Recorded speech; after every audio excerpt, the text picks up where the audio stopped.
ETF index mutual funds నేర్చుకుని stock మార్కెట్లో రాణించాలనుకుంటున్నారా? వెంటనే ఈ నెంబర్కి కాల్ చేయండి. రమగారు నమస్తే జయ. రమగారు, మనం పిల్లలకి పంచతంత్ర కథలు చాలా చెప్తూ వస్తున్నాం.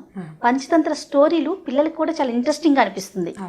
సో అందులో భాగంగా అంటే ఏ విధమైన మెసేజ్ లేకపోయినా కూడా ఒక స్టోరీ కింద ఈరోజు ఒకటి మాట్లాడుకుందామండి ఈ వీడియోలో. అంటే పంచతంత్ర కథల్లో మీరు వద్దన్న మెసేజ్ వస్తుంది. మెసేజ్ ఉండటమే వాటి లక్షణం. అయితే ఈ కథ చెప్దాం. ఇది ఎంత మటుకు రిలేట్ అయ్యి పిల్లలకి అంటే బాగా తల్లులకి నచ్చి పిల్లలకి చెప్పుకోగలుగుతారో చూడాలి. ఒక ఊళ్ళో ఒక ధనవంతుడైన ఒక వ్యాపారి ఉండేవాడు. కానీ ఆయన బేసిక్గా పిసినారివాడు. ధనవంతుడే కానీ పిసినారితనం అంటే ఏంటంటే ఒకటేసారి ఖర్చు పెట్టేయటం అతనికి ఇష్టం ఉండేది కాదు. ఎలా చేసేవాడంటే ఇవాళ పనివాడి జీతం అడిగితే రేపిస్తాను, ఎల్లుండి ఇస్తా, అవతల ఎల్లుండి ఇస్తాను ఒక 4-5 రోజులు గడిపే ప్రొలాంగ్ చేసేవాడు. వాడి జీతం వాడికి ఇవ్వవలసిందే, ఇవాళే ఇస్తే ఇవాళ బ్యాగ్ ఖాళీ అయిపోతుందని ఉండేది అనమాట. అదొక దుష్టబుద్ధి. పిసినారితనం వల్ల అలా అనిపించేది. చాలా మంది కనిపిస్తుంటారు కదా రమగారికి. ఇవాళ శుక్రవారం, రేపు మంగళవారం, ఎల్లుండి అదేదో అవతల ఎల్లుండి మా నాన్నగారి ఇది ఇవ్వకూడదు అలాంటివి ఏవో చెప్పి రోజులు గడుపుతూ ఉంటారనమాట. ఎలాగైనా ఇవ్వాల్సిందే, ఇవాళ కాకపోతే రేపు. ఊరికే ఈ 2 రోజులు ఆపితే ఇంతలో ఏదైనా జరుగుతుంది. ఏం జరుగుతుంది? జరిగేది ఏముండదు, మన డబ్బు ఇవ్వాల్సిందే. అయితే ఈ పిసినారు ఆయన ఏం చేసేవాడు, ఇలా ఇబ్బంది పెట్టేవాడు. వాళ్ళ ఇంట్లో ఒక చాకలి ఉండేవాడు. ఈ చాకలి ఏంటంటే పూర్వకాలపు చాకళ్ళు అంటే ఇప్పుడు మన చాకళ్ళు బట్టలు ఉతికి ఐరన్ చేస్తారు. చాలామంది బట్టలు కూడా ఉతకటాలు ఇస్త్రీలు చేస్తారు. ఈ చాకలి అంటే కోపం కూడా వస్తుంది. కులం పేరు ఎత్తేవని మళ్ళీ రకరకాల దాని మీద కాంట్రవర్సీస్ వస్తాయి. కానీ ఆ పద్ధతి అప్పట్లో అలా ఉండేది. మనం పాత వాటి గురించి మాట్లాడుకుంటున్నాం కదా. రజక వృత్తి బట్టలు ఉతకటం. అక్కడి నుంచి ఏం చేసేవాళ్ళు వీళ్ళు, ఈ యజమానులు ఏ ఇంటికి చాకలిగా ఉన్నాడో వాడు ఊరందరి బట్టలు ఉతికినా ఏదో 2 పెద్ద ఇళ్ళని నమ్ముకుని ఉండేవాళ్ళు. ఆ ఇంట్లో రకరకాల పనులు చేయటం, చుట్టాలు ఎవరైనా వస్తే వాళ్ళని తలంటి పండగలప్పుడు తలంటికి నూనెలు పెట్టాలు, వేడి నీళ్ళు తోడు పెట్టాలు, వెనకాల పనులన్నీ చేసేవాళ్ళు అనమాట. దాంతోపాటు ఎవరైనా పెద్దవాళ్ళు వస్తే కుర్చీలు వేయటాలు, చాకళ్ళు వాకిళ్లలోనే ఉండేవాళ్ళు వీళ్ళకి సహాయంగా. అయితే ఈయన ఇంత రెగ్యులర్గా వీళ్ళింట్లోనే ఉండే చాకలి పట్ల కూడా ఆయనకి దయాగుణం లేదు. ఆయన పిసినారితనమే అప్లై అయ్యేది. ఓసారి చాకలి ఇంటికి వాళ్ళ అల్లుడు వచ్చాడు. అల్లుడు వస్తే ఏమైంది, ఒక 5-6 రోజుల ముందే పండగ వస్తుంది, అయ్యా మా అల్లుడు వస్తాడు, ఏదైనా ధాన్యం కొలవండి, నాకు డబ్బులు కావాలని అడిగాడు. ఆయన ఇవాళ రేపు శుక్రవారం మంగళవారం గడిపాడు. ఒక 4-5 రోజులు గడిచింది. పండగ వచ్చాక పండగ శుక్రవారం నాడు వచ్చింది. వచ్చేసరికల్లా ఆయన శుక్రవారం కదా కాబట్టి నేనేమి ఇవ్వనన్నాడు. ఇప్పుడు ఇవ్వలేను, ఇంట్లో ఎలాగో వంటలు చేస్తారు కదా, సాయంకాలం మిగిలిన పట్టుకెళ్తావు కదా, అవే మీ అల్లుడికి పెట్టుకోమన్నాడు. చాలా కోపం వచ్చింది. అల్లుడు ఎవరికైనా అల్లుడే.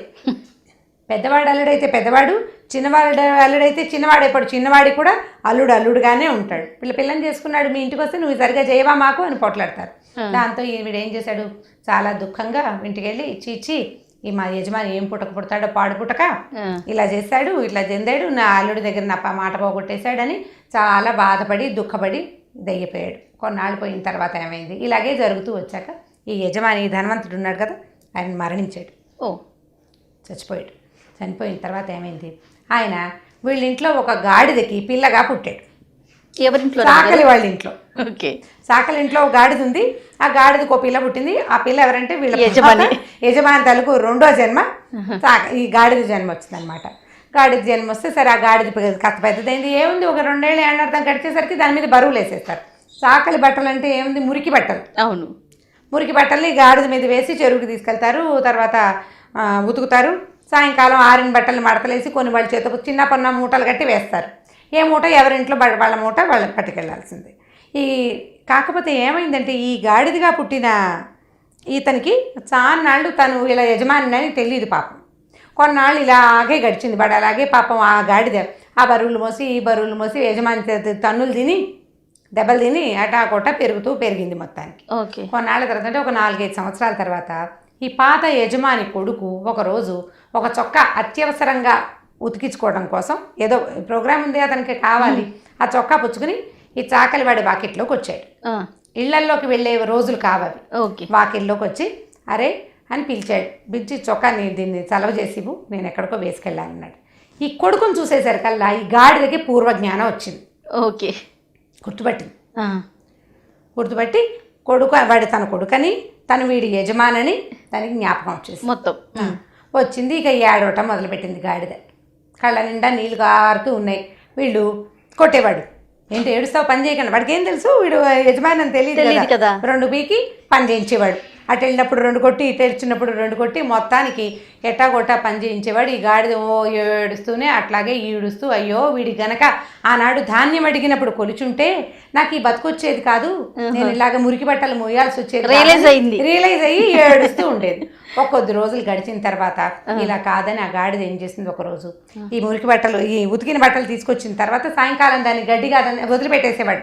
అటు ఇటు తిరిగి గడ్డి మేసి వస్తుందని ఈ సరాసరి తన ఇంటికే ఆ గాడిద వెళ్ళిపోయి ఏం చేసింట, లోపలికి వెళ్ళి ఈ కొడుకు చోట మంచం మీద పడుకుంటే ఆ మంచం చుట్టూతా తిరగటం మొదలుపెట్టింది. మంచం చుట్టూ దీనికి జ్ఞానం వచ్చింది కానీ మనిషిలాగా చెప్పలేదు కదా. ఈ గాడిద ఎందుకు తిరుగుతోందో వాళ్ళకి తెలియలే, తోలేశారు. మళ్ళీ మర్నాడు వచ్చి మంచం చుట్టూ తిరగటం మొదలుపెట్టింది. 3 రోజులు 4 రోజులు 5 రోజులు ఎంతసేపు సాయంకాలం అయ్యేసరికల్లా అది గడ్డి కాదని మేయకుండా ఈ మంచం చుట్టూతా తిరుగుతూ ఉండేసరికల్లా ఇతనికి అనిపించింది ఏదో ఒక మతలబు ఉంది, ఎందుకో తిరుగుతోంది ఇదని చెప్పి వాళ్ళ ఇంటి పురోహితుడిని పిలిచాడు. పిలిచి ఇలా చాకలి వాడి గాడిద మా ఇంటికి వచ్చి నా చుట్టూతా తిరుగుతోంది, ఏ రోజు నుంచి తిరుగుతోంది అంటే ఈ గాడిదే ఇతన్ని చూసిన తర్వాతే అని వాళ్ళు లెక్కపెట్టి తెలుసుకున్నారు.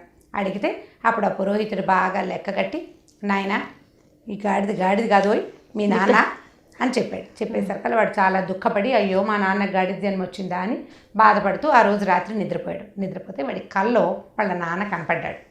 అంటే గాడిద జన్మలో ఉన్నటువంటి ఈ ధనవంతుడికి చాలా ఇంటెన్షన్ ఉందన్నమాట, ఎలాగైనా కొడుక్కి తెలియజేయాలి, విషయం చెప్పాలని.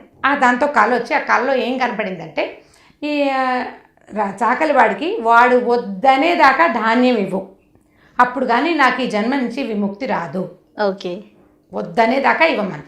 అయితే ఈ కుర్రాడు ధనవంతుడు కొడుకు, వీడు పిసినారు వాడు కాదు, మంచివాడు. మామూలుగా ఈ చాకలిని వాడు బాగానే చూసుకున్నాడు, ఎప్పుడు ధాన్యం కొలిచి మంచిగానే చూసుకుంటున్నాడు. ఇప్పుడు ఇది తెలిసిన తర్వాత ఏం చేశాడు, మర్నాడు ఆ చాకలిని పిలిచి, అరే నీకు ధాన్యం కొలుస్తాను అని చెప్పేసి, ఈ ధాన్యాలు పాత రోజుల్లో పురిదిమ్మ ఉండేది, పురేసి పురి చుట్టూతా కట్టి లోపల పోసుకునేవాళ్ళు అనమాట. ఇప్పట్లాగా ఈ కొట్లు అవి ఉండేవి కాదు. పురిదిమ్మని ఒక దిమ్మ కట్టుకునేవాళ్ళు ఇళ్ళకి పక్కన, మట్టితోటి ఎత్తుగా అలికి ఒక దిమ్మలాగా చేసేవాళ్ళు వానకి తడవకుండా. దాని చుట్టూతా ఈ గడ్డితోటి తాడల్లి దాన్ని ఇట్లా రౌండ్గా పేర్చేవాళ్ళు, పెద్ద గిడ్డంగిలాగా చేసేవాళ్ళు. పైనుంచి ధాన్యం పోసేవాళ్ళు స్టోరేజ్ కోసం. ఇది పురిదిమ్మ దగ్గర నుంచి తీసుకో, అందులో నుంచి నీకు ఎంత కావాలంటే అంత తీసుకో అని చెప్పాడు. చెప్తే సరే ఏం చేశారు, తీసి ధాన్యం మోసుకెళ్ళారు. తండ్రి కొడుకు, వాళ్ళు 2-3 పిల్లలు ఉన్నారు, ఉన్న వాళ్ళంతా మోసుకెళ్ళారు. చాలు బాగున్నారు, కాదురా నీకు ఇంకా చాలే, ఎన్ని తీసుకుంటాం అనిపించే వరకు తీసుకెళ్ళు, అంతేకాదు ఇక నేను మా ఇంట్లో నాకు పట్టదండి, నాకు చాలని నీకు విసుగు పుట్టే వరకు తీసుకోమన్నాడు. ఇంకా ఎక్కడ పోసుకుంటావు అనిపించాలి, చాలే ఇంకెంత ఇస్తాడు ఈయన అనుకోవద్దు, ఎంతైనా ఇస్తా, జస్ట్ పట్టుకెళ్ళు అంతే అని చెప్పాడు. అక్కడి నుంచి వీళ్ళు మోసుకెళ్ళి 7-8 సంవత్సరాలకి సరిపడా ఒడ్లు మోసుకుపోయారు. ఆ ఒడ్లు అన్నాళ్ళు ఏమి నిలవ ఉండవు, కొన్ని అమ్మేసి వీళ్ళు డబ్బులు చేసుకుని మరుసటి సంవత్సరాన్ని వాడుకోవాలి. అక్కడి నుంచి ఇక చేతులు నొప్పులు పుడతాయి, ఎవరు మోస్తాడని పిల్లలు విసుకోవటం మొదలుపెట్టారు. ఇతను కూడా ఇల్లు వాకిలన్నీ నిండిపోయింది ధాన్యం బస్తాలతోటి. ఇవన్నీ ఏం చేసుకుంటాం, ఇంకా చాలనిపించింది. వాకిట్లో కూర్చొని నెత్తి మీద టవల్ వేసుకున్నాడు. తిరగలేక ఏం బరువు రా, గాడిద బతుకున్నాయిరా దీనికంటే, ఈ ఒడ్లు ఎవడు మోస్తాడు రా అన్నట్టు అనంగానే ఆ వాకిట్లో నుంచిన గాడిద కాస్త డామని చచ్చిపోయింది. విముక్తి అయిపోయింది అనమాట, రుణం తీరిపోయింది. గాడి చచ్చిపోయేసరికల్లా అయ్యో ఇంత మేనం మోసుకొస్తే ఇది చచ్చిపోయింది ఏమిటి అని వాడి లోపల మళ్ళీ కబురు చేశాడు ధనవంతుడు కొడుకు, రావేమిటి అని.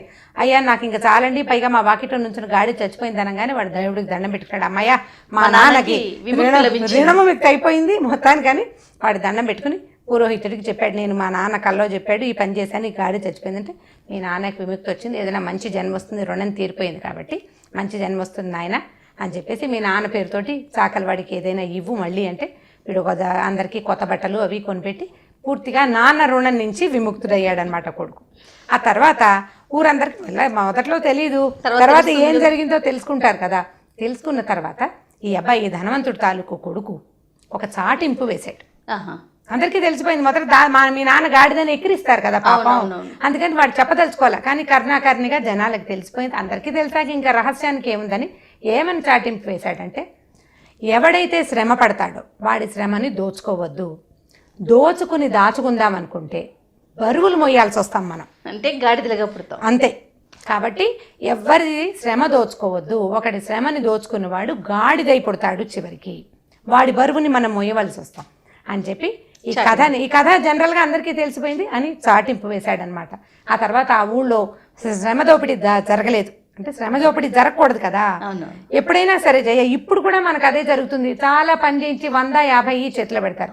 పొద్దు నుంచి సాయంత్రం దాకా మన ఇంట్లోనే పని చేస్తే ఒక 100 రూపాయలు ఇస్తే 100తో వాడు ఒకడు ఏంటి, కుటుంబం ఫ్యామిలీ ఉంటాయి, అందరూ తినాలి కదా, దానికి సరిపడా ఇవ్వాలి కదా. ఈ పనికి ఇంతే అని పెట్టుకోకూడదు. చేసిన పనిని బట్టి పని రోజు ఈ రోజంతా వాడు నీ దగ్గర ఇంకెక్కడికి వెళ్ళి సంపాదించుకోలేడు. ఈ రోజు ఆహారానికి సరిపడా డబ్బు ఇవ్వటమే సరైన పద్ధతి. అందుకని శ్రమని దోచుకోకండి అని చాటింపు వేశాడు. సో మీరు ఏ మెసేజ్ లేకుండా అన్నారు, మెసేజ్ కానీ పంచతంత్ర కథలు రమ్మగారు మన ఊహకు అందవు. అంటే ఇది నిజంగా జరుగుతుందా అని ఆలోచిస్తే ఏం చెప్పలేము. అదే, కానీ ఊహకు అందవు, కానీ మంచి మోరల్గా ఉంటుంది. అంటే పిల్లలు ఇష్టపడతారు. అంటే పంచతంత్ర కథలు ఏంటంటే జయ, మనకి తెలియకుండానే మన చుట్టూతా ఉన్నవి జరిగేవే ఇవి. ఇలా గాడిదలని గుర్రాలని జంతువుల పేర్లు పెట్టి చెప్తారు. ఇవి మన దగ్గర జరిగే కథలే, దీనివల్ల మెసేజ్ కరెక్ట్ గా లోపలికి వెళ్తుంది కదా, బాగా ఇంజెక్ట్ అవుతుంది, లోపలికి వెళ్తుంది. అందుకోసమని ఇలాంటి కథలు చెప్తాం అన్నమాట. పిల్లలకి కనుక మనం ఇలాంటివి చెప్తూ ఉంటే ఏం చేయకూడదో వాళ్ళకి తెలుస్తుంది. అదే, right. Thank you so much రమ్మగారు. ఓకే చెయ్య. ఈ వీడియో కనుక మీకు నచ్చినట్లయితే లైక్ చేయండి, షేర్ చేయండి. మరి